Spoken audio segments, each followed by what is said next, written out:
Hi, this is Dennis with Second Chance Tackle, and we're continuing on these single screw take-apart system reels that belong to Mike. He got them on eBay and he asked me to tune them up. This time around we're going to work on a Penn Squidder. And the Penn Squidder is probably the most sophisticated of all of them in that it has the ball bearings on both sides, which makes it ideal for surf casting. And it also has the single screw take-apart so that you can do a rapid spool change, and you can also do some minor maintenance on the reel itself. Now this reel was introduced in 1940, so 40 or 41, somewhere around there. So the technology is an older technology, and interestingly enough, it had a good run. It was produced all the way through the year 2001 in various forms. And this one's probably an older one because it does have the etched in side plate. It says Penn Squidder, made by Penn Fishing Tackle Manufacturing Company, Philadelphia, PA. And this one's been around for a while. It also has the Penn Squidder 140 badge on the side of it. So we're going to show you how to take this apart if you have this reel, how to service it, and how to put it back out fishing again. And this reel's in pretty good shape cosmetically, and as I mentioned, Mike got these on eBay, and he asked me to make sure that they were tuned up so he could take them fishing. And he had asked me which one is the best of the ones that he had sent me. He sent me the 99 Silver Beach, the 100 Surfmaster, and the 500 Jig Master. And he asked me which is the best for casting from the beach, and this is the reel I would prefer.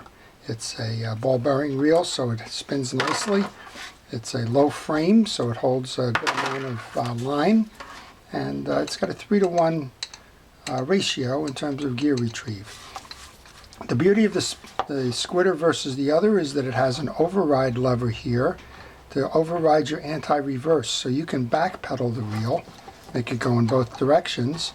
And the value of that is that you don't wear out your drags when fighting a fish. You can go into manual mode like the old knuckle buster reels.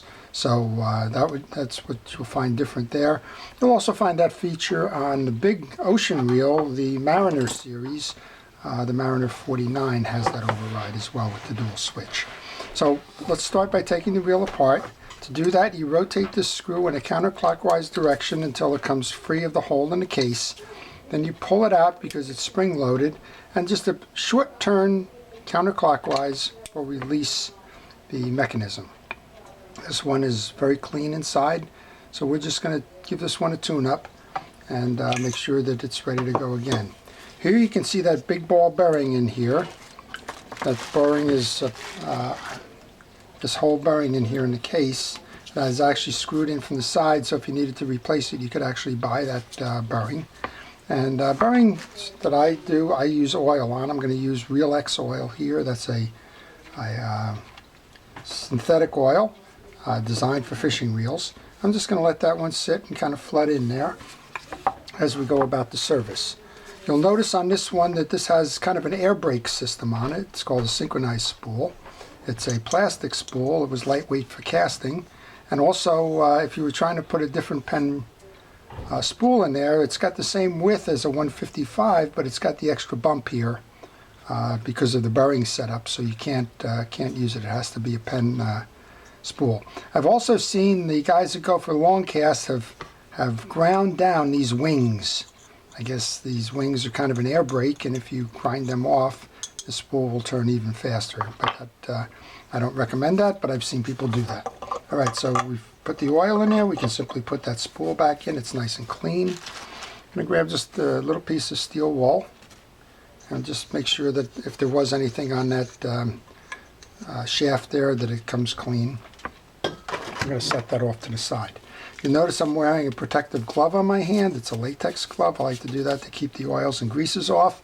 I also have a parts tray where I put my pieces in parts so that I know where they are as I go to reassemble the reel. We're going to continue to service the back side of this reel now. We do that by removing the handle and the handle screw and the set screw, which you saw me do at the beginning of this video. Now we're going to remove the star adjuster. You'll notice that the star adjuster has an indent in it, in the back here. And that's because Penn designed that so that it sits inside the case and covers the gear tube or ferrule tube or whatever they call it, gear sleeve possibly, and that helps keep water out. So just pay attention to that when you go to put it back on. Make sure that the indented side is down. We can usually remove that sleeve, and all of this inside is clean. I'm not noticing any varnishing or buildup of grease or anything like that. There's 4 screws on here. I'm going to start by taking them out. I cup my hand on this as I remove them, because when the bridge comes clean, there is an anti-reverse dog in there, and you just want to make sure that you hold it. Now this anti-reverse dog has a different setup in it. It actually has the spring embedded inside the dog, so the risk of the spring actually flying is less on this one, but it's good practice just to be safe when you're pushing that bridge through, to know that things can fly, and if you can prevent them from flying, you're better off for it. I also make sure as I go to remove the bridge that this is in the up position on the eccentric. It's just an easier way. The spool gear or pinion gear does not get stuck when you go to do that. Okay, you notice that the bridge is starting to fall through, so all you have to do is push that through, gently remove the case. I'm going to turn the case over, and here's what I was saying about that. The dog, it actually has the spring. It might be hard to see. The spring is actually embedded in this dog, so it usually doesn't fly off, but you do need to be aware that it is there, particularly as you go to clean it. You want to just make sure, if you're using something like steel wool or that the steel wool doesn't grab that spring. In this case, this is clean and can just be put into the parts tray. There's a lot of varnishing on here. It's indicative of what we've been seeing on the other reels that Mike got. So let's get these off. Just pulling the drag stack. Main gear. And you'll see that we have a bridge sleeve now. The bridge sleeve is held on by a pin, and in order to complete the service, you need to push the pin through. I use a little metal pin myself. I have a couple of different ones on my bench, but regardless, you want to push it out by using a pin like that.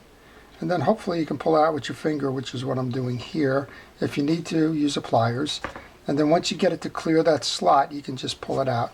Good practice is to leave the pin in the sleeve. That way you don't lose it when you go to reinstall. All right, I've got the bridge open, and we can see that there's just a lot of junk on there.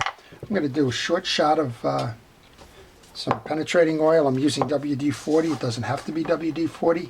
You can use CRC Power Lube. You can use Liquid Wrench. You can use Ace Hardware's, any generic brand of penetrating oil. It's just there simply to cut the grease and help me to get the old grease off of there. So some folks think that penetrating oil is a good lubricant. It says lubricant on it, so they figure out that it's pretty good. It's not as good as real oil and grease. I don't use it as a lubricant, but I guess in a pinch, if you got something stuck, it'll certainly lubricate it. That's the whole idea. It kind of frees it up. Then I'm going to use a paper towel here to clean the bridge shaft as well. And because this has been sitting on the reel for a while, I'm actually going to take that oil and just kind of squirt it inside and let it flood and work its magic while we go over to the drag stack. First thing on the drag stack is a hard washer. I'm going to take that off. That's on the back side. That hard washer holds the dog in place. So let's get that off. There's a little indentation. Once we do that, we want to check the teeth to make sure that there's no clogs, and also make sure that they're not bent or chipped or broken, because that will impact the performance of the reel. And now I'm taking a wire brush. I'm just running it in case my eye didn't catch something. It'll knock any maybe little grit or that out of there. And then what we can do is we can put some grease on that. So I'm going to use Penn Precision reel grease. Yeah, it's a Penn reel, but you don't have to use the Penn grease on a Penn reel. You don't have to use Abu's grease on the Abu's and Okuma's grease on theirs. It doesn't matter. Use fishing reel grease. That's kind of the message here. Okay, the bridge sleeve is soaked. I'm going to grab a cotton swab and run it through the center just to make sure we got any of the dried grease that might be in there. And when a reel gets sluggish, 9 times out of 10, it's because all the grease that was on this shaft dried up, and you're fighting nature by trying to plow through dried grease. So I'm going to reinstall grease. That's the way they come from the factory, with the grease on that shaft. And don't put a lot on there because lessons learned. Over time it will dry. And if you're servicing these on a regular basis, and you should service them about once a year regardless of whether you used it a lot or a little, and you pull the sleeve, you can just re-grease. You don't have to worry about that. Okay, we're back on and we're turning nicely here. Sometimes you'll notice that you have a buildup of junk in those threads there. Those threads are for the star adjusters, so just do the same thing. Grab the wire brush and push them out. Okay, we mentioned that there's a hard washer that goes on next. Then we have our clean main gear goes on. And then we have the drag washers and the metal washers off of them. And sometimes you'll find that the drag washer sticks to this. That's because the grease that was in the reel dried and kind of acted as a glue. Just want to separate it. You want to make sure that the washer is still flexible. If it's still flexible, it's fine to use. If they're brittle and they crack, they must be replaced. And then you want to just get the dried grease off. And again, I'm using that 4-0 steel wool just to kind of get that off. Don't use a file. Files will scar it. Don't use sandpaper. You can use a kitchen scrubby. It's a cut down pad of this. Takes a little bit longer than the 4-0 steel wool, but a scrubby is fine. Use something that's really non-abrasive, and the 4-0 is kind of more of a polishing kind of a steel wool than it is an abrasive. Takes a long time to start scarring things that we're doing here, but you'll notice it's pretty efficient. It makes it nice and shiny, gets the residual junk off of that. And this is the top one. The top one oxidizes because of the water it takes in through that gear piece there. So sometimes you have to scrub a little harder, and if you don't get it all, don't worry if it's tarnished because it's not in play. You want to make sure that it at least has one smooth side on it, because that's going to contact the drag washers. And then we have the cap washer here. So let's get that done. And we've already checked the drag washers. They are smooth. You don't need to replace them. They're flexible, they're smooth. They're made out of leather. They have an upgrade now. You can use the washers from the Penn Long Beach series, the HD 100 washers if you wanted to. They're not Carbon Tex, they're Penn's version of a better fabric washer, but they're not necessary, and these will be fine. All right, so I use a drag grease. This is Cal's Universal Drag Grease. Somewhere along the line, the penetrating oil took the name off the label. It's not that I didn't want the name showing or anything. It's just kind of the way things worked. You put the first of the washers in. Then you're going to find that there's two washers that are oblong in nature, kind of rectangular with the circular sides. There's two flat sides on that gear sleeve, so put one over each and push that down into the recess. I'm going to do it again. I'm using my glove as a tool here. I just put a little bit of that grease on and then I kind of work it around through my fingers to make sure it's covered on all of it. Don't put a lot of grease on. You don't need a lot of grease, and any excess will just get squeezed out when you apply the drag, and it'll just kind of clog in your reels there. All right, we're putting the eared washer in next. They call it an eared washer because it kind of looks like a face with two ears on it. Those points go in the recesses in the main gear. Make sure that they're in there. If you don't put them in there, the drag is not going to operate properly, and you'll wonder why. Okay, last of the greased washers then. Last of the metal washers. Cap washer. So that's the bridge with the drag service for the Penn Squidder. Just going to grab a cloth and get that extra grease off my glove there. All right, let's go up top then. We'll deal with the balance of this bridge side. We have a pinion gear or spool gear. We have a jack which transitions the throw from here and pushes this in to create free spool release. Two springs that hold that steady. And you can see we have dried grease in here. So we're going to do the same thing we just did. Just kind of loosen it up there. Let it sit a minute and go grab a cotton swab.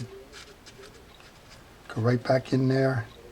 You'll see how it's kind of doing what it needs to do.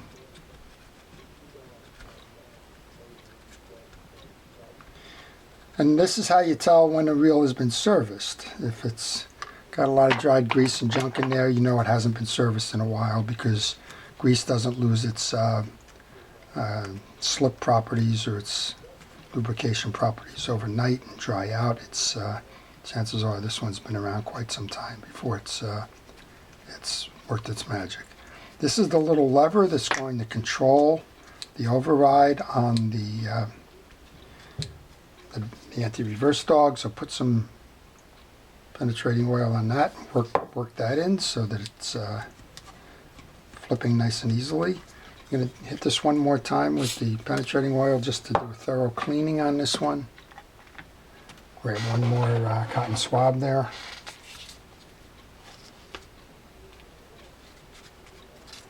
And we'll just make sure that we're in good stead here.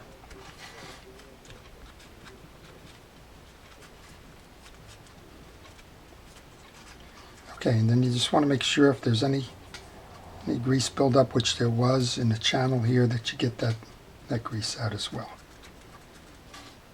Alrighty, let's set that aside. We have the jack has got some old grease on it, so let's get rid of that. Want to get rid of it on both sides. So this reel shares a lot of components. This reel was made starting in 1941. It went all the way up through 2000, and then the production was stopped.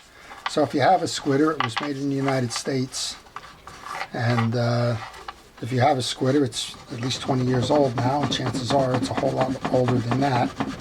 If you have a Squidder that's got the burgundy side plates on it, that was generally made around the 1970s. The originals started off with black side plates. In the 70s, I guess it became a fashion statement, and they went to the burgundy side plates. There's no difference internally on the reel.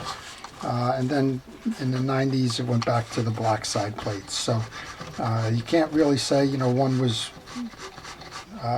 before the other and so on, except that when they went back to the side plates in the later editions, they didn't have the etched side plates that they had earlier. So we had mentioned at the start of this video that there was a fisherman scene on the etched side plates that says this is an earlier edition as opposed to a later Squidder edition.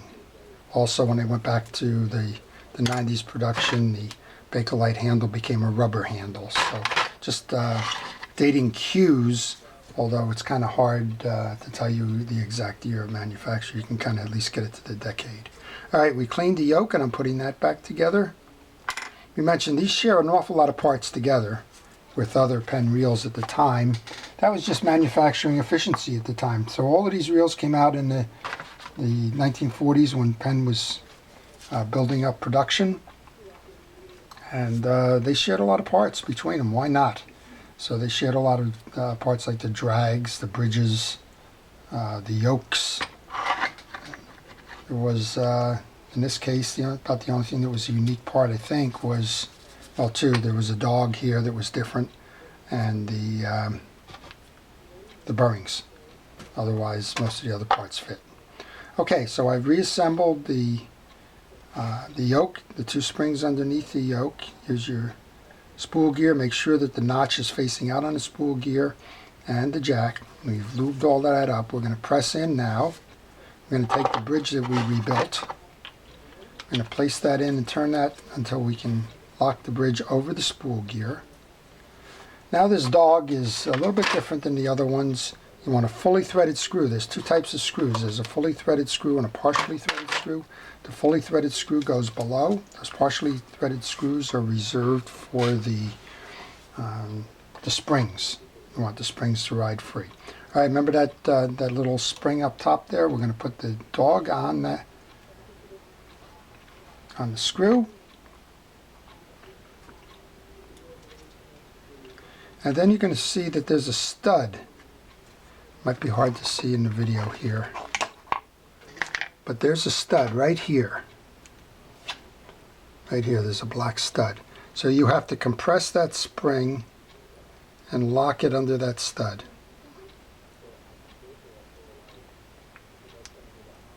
This is probably one time I wish I had long fingernails.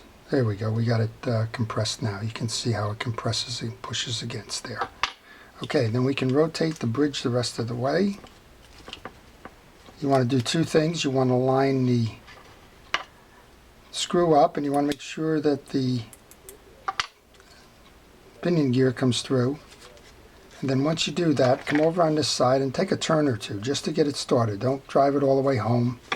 It could affect the alignment of this later.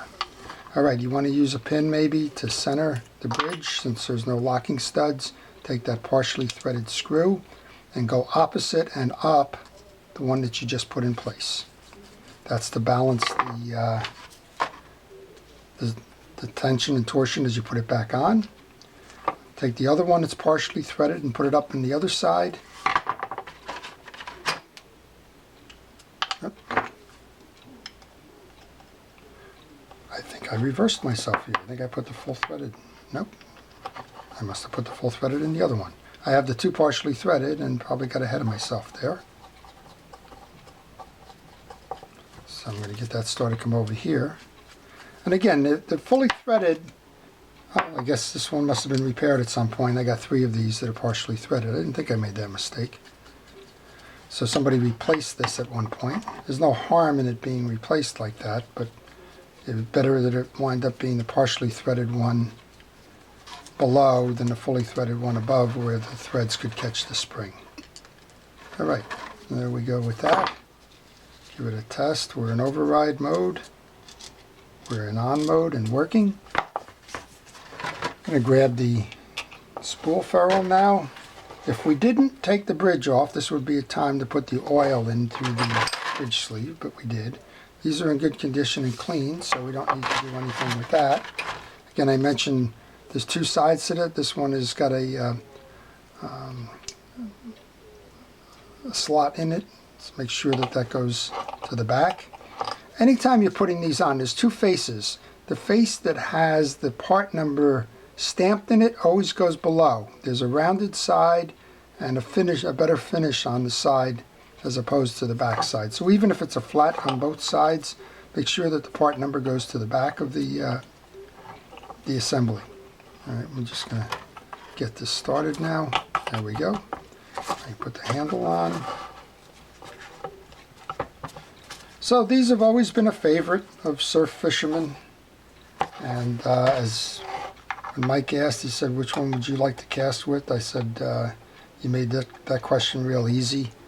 I'd like to cast with this one if I had my choice of the 4 reels. And I think if you ask most of the folks that have been around and used these reels over time, their response would probably be similar. Okay, you want to align the notch in the handle screw with the set screw hole. I'll put the set screw in now. Easier said than done sometimes. There we go. I think we got it this time. Alright. I don't think we put any grease on the shaft of the spool, so let's go ahead and do that. We've oiled the bearing on this side. Lock it in. Tighten down the screw. Oops. Give it a turn. And that's operating nicely. And there you go. You can actually see how quickly that spins and why that's a fan favorite when it comes to surf casting. Alright, so again, if you're a first responder, thank you for what you do. And if you don't have time to do your reels, please take advantage of my offer to repair that reel and service your favorite reel at no charge to you. The business card will be coming up in a moment. Just grab my email address, send me a note, and I'll give you the instructions on how to do that. Thank you for what it is you do. And again, don't limit yourself to doctors and nurses. This is for anybody who works in a hospital, anybody who works in a clinic, a prison, the police department, the fire department, the EMTs, all of the folks that deserve a special thank you for putting their lives on the line during this. Please let me know and we'll do what we can. All right, so there it is. That's the Penn Squidder 140. I hope you've enjoyed the video. If you did, please like it and subscribe to see more. Comments and questions, if you have any, I try to respond to all of them. If you have a reel that needs to be serviced and you don't want to take on the task yourself, well, that's my business, servicing fishing reels. So contact me through that business card. I'll give you the information you need to send me your reel for repair. All right, that's the story here. Have a great Memorial Day weekend. This is Dennis with Second Chance Tackle. Thank you for watching.